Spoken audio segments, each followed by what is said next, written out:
Number 4 को हम numerology में राहु मानते हैं। नंबर 4 को शनि के जैसा मानते हैं। इस साल 4 नंबर वाले राहु केतु इफेक्ट फील करेंगे, जिसे हम कहते हैं कई बार काल सर्प दोष। नया पर्सपेक्टिव, नई विचारधारा, तब जाकर कार्मिक क्लियरेंस समझ में आते हैं। नंबर 4 जो है एक अपने अंदर उद्वेग है, बहुत तेजी है, एक्सेसिव स्पीड है।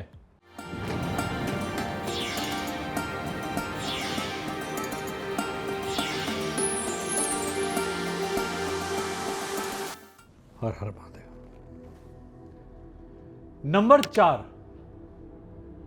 नंबर 4 को हम न्यूमरोलॉजी में राहु मानते हैं। नंबर 4 को शनि के जैसा मानते हैं और वेस्टर्न न्यूमरोलॉजी के अंदर इसे यूरेनस मानते हैं। एक तरफ हम देख रहे हैं कि यह साल मंगल का है या केतु का है, और अब हम बात कर रहे हैं नंबर 4 की जो राहु है अपने आप में। तो इस साल 4 नंबर वाले राहु केतु इफेक्ट फील करेंगे, जिसे हम कहते हैं कई बार काल सर्प दोष। कि एक बंधन फील करेंगे, एक बंधन में बंध जाएंगे, एक साइक्लिक चेंज में बन जाएंगे। काल सर्प दोष कुछ नहीं है, एक रिपीटिशन है जो बार बार होता जा रहा है, एक क्रम की श्रृंखला है जो बार बार अपीयर कर रही है, आप तोड़ नहीं पा रहे हैं उसे। श्रृंखला को तोड़ने के लिए आपको अपने अंतःमन को, अपने सबकॉन्शियस को, अवचेतन को शांत करना होता है। अपने अवचेतन के अंदर, अपने सबकॉन्शियस के अंदर नई विचारधारा लानी पड़ती है। नया पर्सपेक्टिव, नई विचारधारा, तब जाकर कार्मिक क्लियरेंस समझ में आते हैं। क्योंकि राहु केतु का टाइम कार्मिक क्लियरेंस के लिए बेस्ट टाइम होता है। अगर यह कर्म को ला रहा है तो कर्म को तोड़ने का मार्ग भी दर्शन करेगा। यह पितरों का टाइम भी कहा जाता है कि इस टाइम पर आपके पितृ आपको गाइडेंस देने आते हैं। जीवन में याद रखिएगा, जिस वक्त आप बहुत गहरी समस्या में फंस जाएंगे, बहुत गहरे संकट में फंस जाएंगे, आपके पितृ आपको ज्ञान देने, मार्गदर्शन देने तुरंत आते हैं। इस साल नंबर 4 वाले ऐसा ही कुछ ज्ञान ले पाएंगे, ऐसा ही कुछ मार्गदर्शन ले पाएंगे। पर मार्गदर्शन लेने के लिए, ज्ञान लेने के लिए आपकी अवस्था सही होनी चाहिए। आपका लालच थोड़ा सीमित होना चाहिए, नियमित होना चाहिए।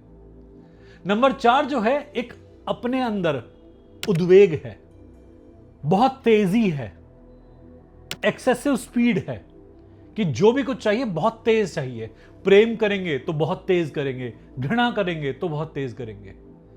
पहले आते हुए नहीं रुक रहे थे, अब जाते हुए नहीं रुक रहे हैं। बैलेंस के साथ, कैलकुलेशन के साथ कुछ नहीं कर रहे। एक्सट्रीम कैरेक्टर दिखा रहे हैं, जहां जा रहे हैं एक्सट्रीमिज्म दिखा रहे हैं। तो यह साल आपको एक्सट्रीमिस्ट और बना देगा, क्योंकि आपका साल है राहु और मंगल का। इसे हम अंगारक योग भी कहते हैं। आपके अंदर की ऊर्जा, आपके अंदर की ज्वाला यदि आप बैलेंस कर पाए तो आपसे बड़ा कोई सिद्ध नहीं है। यदि आप इसे बैलेंस नहीं कर पाए तो आपसे बड़ा कोई गिद्ध नहीं है। गिद्ध की तरह से मांस नोच सकते हैं आप दूसरों का। आपके अंदर इतनी ऊर्जा आ जाएगी, आपके अंदर जो एक राक्षसता है, एक दैत्य होने का भाव है, वो ज्यादा उत्पन्न हो जाएगा।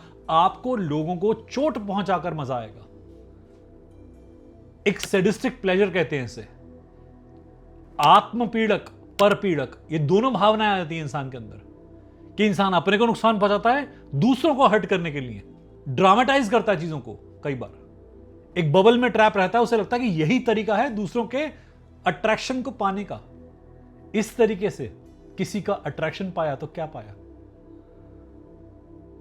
अपने आप को नशे में डालकर, चिल्ला चिल्ला कर, सोसाइटी में गाने गाकर, सोशल मीडिया प्लेटफॉर्म पे अपनी बकवास प्रस्तुत करके क्या पाया? असली कर्म तब होता जब इंसान मजबूती से कोई स्टेप लेता और उस स्टेप का अच्छा परिणाम आता। नहीं भी आता तो मजबूत तो रहता, क्योंकि जो आज वीक है वो कल भी वीक रहेगा। कंडीशन आज शायद क्रिटिकल हो, कल बेटर हो जाएगी। राहु और मार्स के टाइम पीरियड पे अपने अंदर के इस अंगारे को शांत करना सीखिए।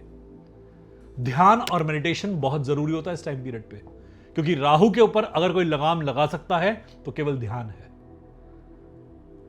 मन की शांति राहु को काबू में कर लेती है, अंडरस्टैंडिंग बढ़ा देती है, आपके अंदर एक नई पर्सनैलिटी का डेवलपमेंट होता है। यह साल है राहु के ओवर एम्बिशियस होने का। राहु के खुद के एम्बिशन बहुत फ्लेयर्ड होते हैं, भड़के होते हैं। या तो ये बहुत ज्यादा मोटिवेटेड होते हैं या बहुत ज्यादा डिमोटिवेटेड होते हैं। किसी काम के अंदर भी ये रहते हैं तो या तो उसकी तरफ बहुत भागते हैं या उससे बहुत दूर भागते हैं। राहु वाला इंसान अपने मन के जब भावनाएं आती हैं तो वहां भी ऐसे करता है। प्यार होगा तो ऐसा होगा कि चिपटे ही चले जाएंगे, और दूरी बनाएंगे तो ऐसी बनाएंगे कि जाना ही नहीं है। आज ये करना है, कल कुछ और करना है, फिर कुछ और करना है, फिर कुछ और करना है। पूर्ण नहीं करते, कंप्लीशन नहीं करते, आधे अधूरे में छोड़ देते हैं बहुत सारी चीजें। तो कई बार हम राहु वालों को इस साल टोकेंगे और टोक रहे हैं कि अपनी इस फितरत पे ध्यान रखना, क्योंकि अगर आपने अधूरा छोड़ा तो उसका कार्मिक क्लियरेंस बहुत भुगतना पड़ेगा। अधूरे कर्म का कार्मिक क्लियरेंस हाईएस्ट होता है। एक श्रृंखला में फंस जाएंगे नहीं तो, क्योंकि जैसा बताया था कि मार्स का या केतु का साल कहते हैं इसे, या यूरेनस का साल बोलते हैं इसे। यूरेनस किस हिसाब से हमारे पास कि राहु काम कर रहा है, उस हिसाब से। केतु की बात करें तो खाली नेपच्यून और हमारा मार्स और हमारा केतु कार्य कर रहा है। Rahu, Uranus, Neptune, Ketu, Mars, ये इफेक्ट हमें कैलकुलेट करना होता है इस साल। सुनने में बहुत कॉम्प्लेक्स लग रहा होगा, पर इतना कॉम्प्लेक्स है नहीं। यूरेनस और नेपच्यून या राहु केतु साल जो होता है उसमें इंसान एक कड़ी में फंस जाता है। बार बार सेम मिस्टेक, बार बार सेम लहजा, बार बार सेम तरीका। एक चीज से बाहर निकलना मुश्किल होता है। राहु के लिए नॉर्मली भी किसी चीज से बाहर निकलना बहुत मुश्किल होता है। मन में अवधारणा बना लेते हैं, फिर उस अवधारणा पे चलते ही जाते हैं, पीछे मुड़ के देखते ही नहीं। ये गेज करते ही नहीं कि वो अवधारणा गलत भी हो सकती है। क्या पता चीजें अब पहले ऐसी ना हो, कंडीशन चेंज हो चुकी हो, या जो मैं सोच रहा था वो सही ना हो। तो राहु एक ऑब्सेशन का नंबर भी है, और इस टाइम पर इंसान का OCD या ऑब्सेशन बहुत बढ़ सकता है कि किसी चीज के पीछे अगर आप पागल हो गए तो आप बहुत ज्यादा लेवल तक उसमें उतरते चले जाएंगे। ये टाइम नशे की तरफ ले गया किसी इंसान को तो इंसान बहुत ज्यादा अपनी लाइफ को खत्म कर लेता है। किसी भी लत की तरफ जाना अवॉइड करें इस टाइम पीरियड पे। इस टाइम में क्रोध बहुत उत्पन्न हो सकता है, जैसा बताया आपको अंगारक योग का समय है। अब क्रोध दो प्रकार से निकलता है, एक निकलता है अंदर, एक निकलता है बाहर। यदि बाहर निकल गया तो फिर भी ठीक है, यदि अंदर निकला तो अपने आप को और अपनों को बहुत नुकसान पहुंचाने वाले हैं। हालांकि दोनों क्रोध में अपनों को नुकसान तो पहुंचता ही है, पर इस कंडीशन में कुछ ज्यादा ही पहुंच जाएगा। इस साल में हो सकता है आप कुछ ऐसे फैसले ले लें, इस तरीके से कोई डिसीजन ले लें जहां पर कि आपको बाद में बहुत पछतावा करना पड़े। कई बार हमारा घमंड बीच में आता है और हमारी घमंड की प्रकाशा इतनी होती है, इतनी हाइट होती है कि उसके सामने हमें कोई दिखाई नहीं देता। इस साल इस चीज को अवॉइड करें। अगर आप बैलेंस करके चलेंगे तो आपको बेनिफिट्स बहुत हो सकते हैं। अपने आप को फिजिकल चीजों में एंगेज कीजिए, फिजिकल एक्टिविटीज में एंगेज कीजिए। जितनी भाग दौड़ करेंगे, जितना परिश्रम करेंगे, यह साल आपको बहुत उन्नति देगा। यदि एक जगह पे बैठे रहे तो डिप्रेशन और एंजाइटी 100% दे सकता है। राहु नंबर है एक्सट्रीमिज्म का। आप किसी एक तरफ बहुत चले आते हैं, आप बैलेंस मेंटेन नहीं कर पाते। अब जब एक्सट्रीम कैरेक्टर इंसान के अंदर आता है तो इंसान अपनी क्वालिटी कॉम्प्रोमाइज कर जाता है।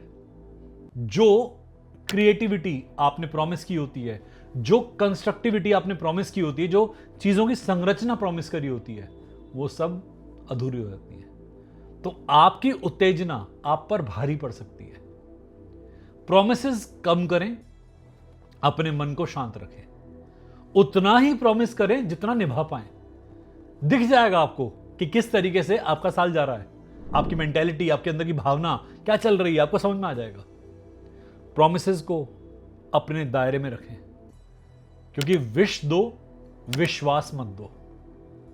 ये टाइम पीरियड ऐसा है कि राहु केतु कभी कभी विष दिलवा देते हैं, और बोले तो राहु का काल विष दिलवा देता है। किसी को भी यदि हम कोई वादा करके, कहीं भरोसा करके हटते हैं उससे, तो हमारे ऑरा में बहुत नेगेटिव इंपैक्ट आता है। जो इंसान ऐसे में चालाकी खेल के बच रहा होता है, उसका ऑरा बहुत डल होना शुरू होता है, उसकी चमक क्षीण होनी शुरू होती है। दूर से समझ में आता है कि इसके ऊपर कोई इंपैक्ट आ रहा है। अपने बैलेंस को मेंटेन करें, अपनी मेंटालिटी को मेंटेन करें। राहु काल में और राहु के साथ में मंगल काल में, अंगारक योग में, आपके अंदर के सपने बहुत बड़े होते हैं। आपको लगता है आप तो अचीव कर ही लेंगे, ये तो आसानी से हो ही जाएगा।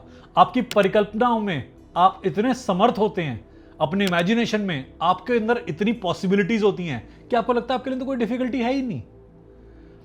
थ्योरी में और प्रैक्टिकल में बहुत डिफरेंस हो जाता है, और इसी कारण से जो लोग आपको एनालाइज करते हैं, वो एनालिसिस बहुत नेगेटिव चला जाता है।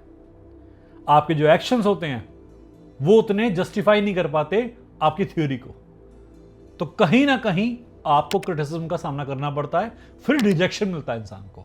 और जब ऐसे इंसान को, जिसके ऊपर राहु सवार होता है, जिस पे शनि सवार होता है, उसे रिजेक्शन मिलता है या कोई नेगेटिविटी मिलती है, कोई नेगेटिव कमेंट मिलता है, तो अपने आप को बचाना उसका पहला कर्तव्य बन जाता है। वो इंसान ये नहीं देखता कि सही क्या है गलत क्या है, वो इंसान अपना फेस सेविंग करता है, और अपने फेस सेविंग के अंदर आके वो कुछ भी कर सकता है, वो किसी भी हद पे जा सकता है।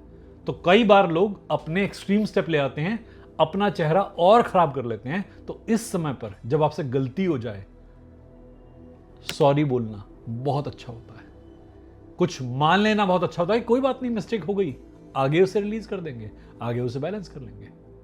पर गलत होने के बावजूद भी अपने आप को सही दिखाना, गलत होने के बावजूद भी अपने पॉइंट पर अड़े रहना, अब आप कार्मिक को न्योता दे रहे हैं। इंसान से हो सकता है आपको कोई खतरा ना हो, पर ऊर्जा से आपको बहुत खतरा हो सकता है। राहु और मार्स, ये दोनों के दोनों एक पौरुष से बड़े प्लैनेट है, पुरुषार्थ से बड़े प्लैनेट है, या यूं कहें कि ये मैस्कुलिन एनर्जी से भरे हुए प्लैनेट है। अब इस कंडीशन में क्या होता है कि लोगों में एग्रेशन भर भर के आता है। तो मेल हो या फीमेल, हर किसी के किसी से डिस्प्यूट होने के खतरे बहुत बढ़ जाते हैं। अपनी इस लड़ने की एबिलिटी को शांत करना है इस वक्त, क्योंकि अगर आप एक लेवल से ऊपर रेंज में आ गए तो आप अपना सभी का नुकसान कर सकते हैं। अपने बैलेंस को मेंटेन करने के लिए महादेव की आराधना करें। यह टाइम पीरियड बहुत आपके लिए अच्छा हो सकता है। महादेव की आराधना में लीन हो जाएं, अपने ध्यान में उतर जाएं। उम्मीद करते हैं ये इंफॉर्मेशन आपके काम आएगी। हर हर महादेव।